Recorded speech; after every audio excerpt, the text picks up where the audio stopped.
Comment être pris au sérieux quand on est multipotentiel et qu'on s'intéresse à tout? Pris au sérieux dans son entourage personnel et professionnel. Donc voici 5 conseils pour se vendre correctement face à des personnes qui ne comprennent pas forcément tout le temps votre réalité.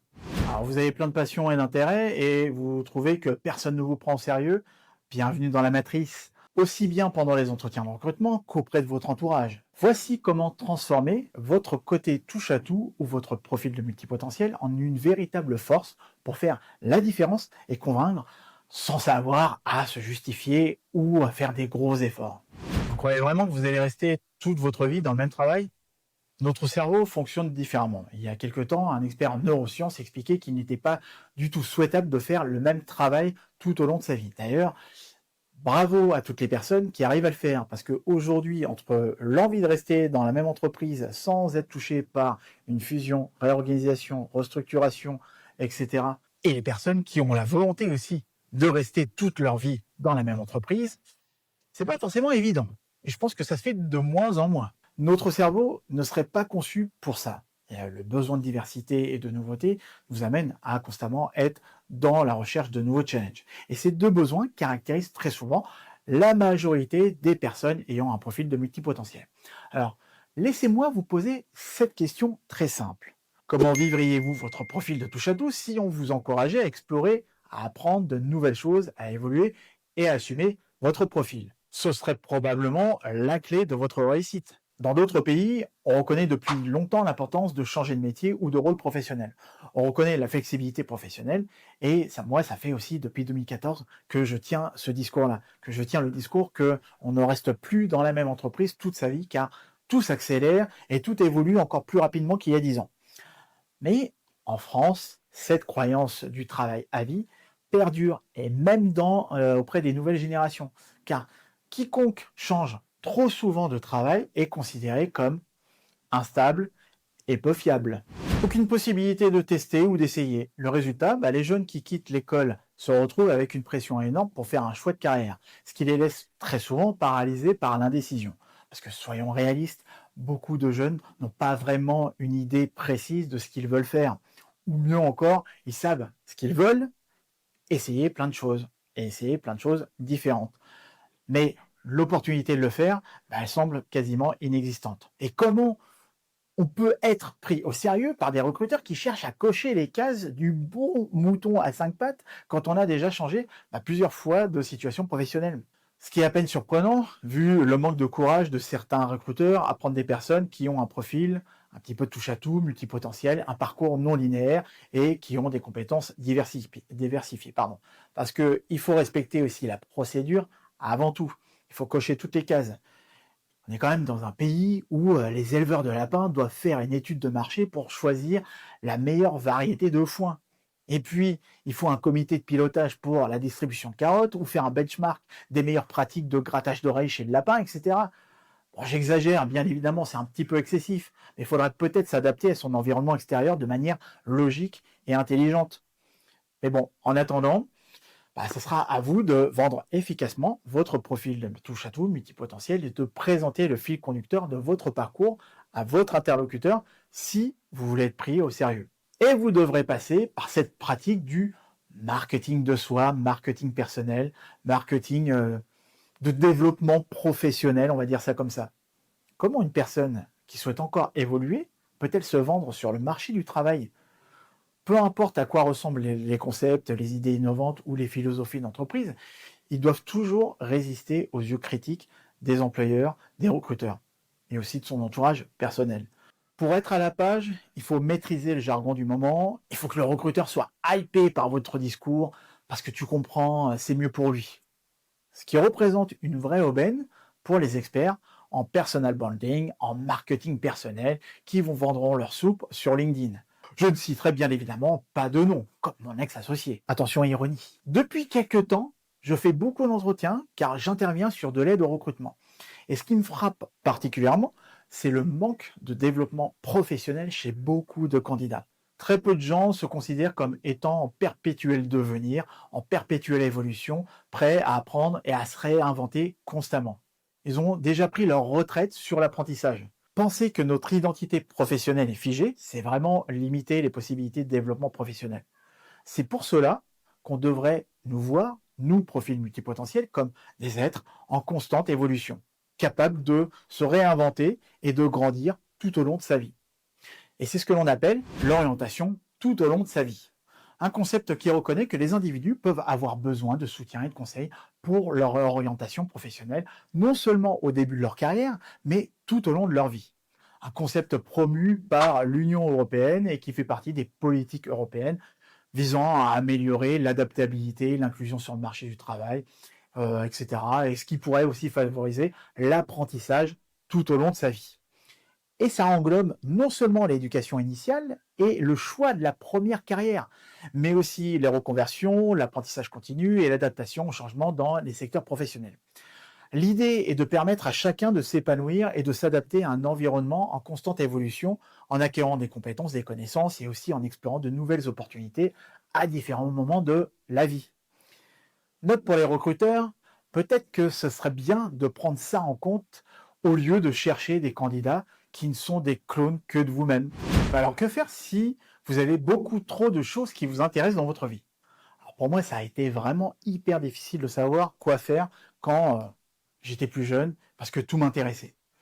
Et j'avais envie de tout essayer, de tout explorer, mais la société attend souvent qu'on choisisse un seul chemin et qu'on se spécialise durant des années.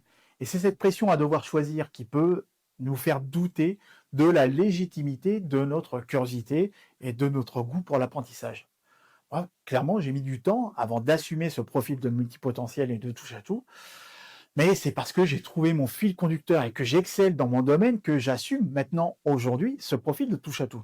Et c'est le cas de le dire parce que j'ai touché un petit peu à pas mal de domaines: le recrutement, la gestion de projet, le marketing digital, la création d'entreprise, les relations publiques, la communication, et la liste est longue et je vais m'arrêter là. Quoique non, il y a aussi la conduite du changement, où je vais pouvoir vous claquer les bretelles devant vous à ce moment-là. Il y a aussi les ressources humaines. Bon, je m'arrête là, hein, bien évidemment.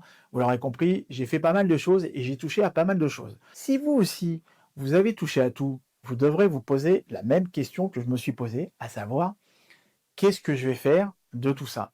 C'est en assumant pleinement cette polyvalence que j'ai trouvé ma force. Mais c'est aussi parce que j'ai des résultats auprès de mes clients. Aujourd'hui, je peux vous assurer qu'être un touche-à-tout est un atout considérable. C'est ce qui me permet de m'adapter à toutes les situations, de trouver des solutions créatives et de délivrer des résultats concrets.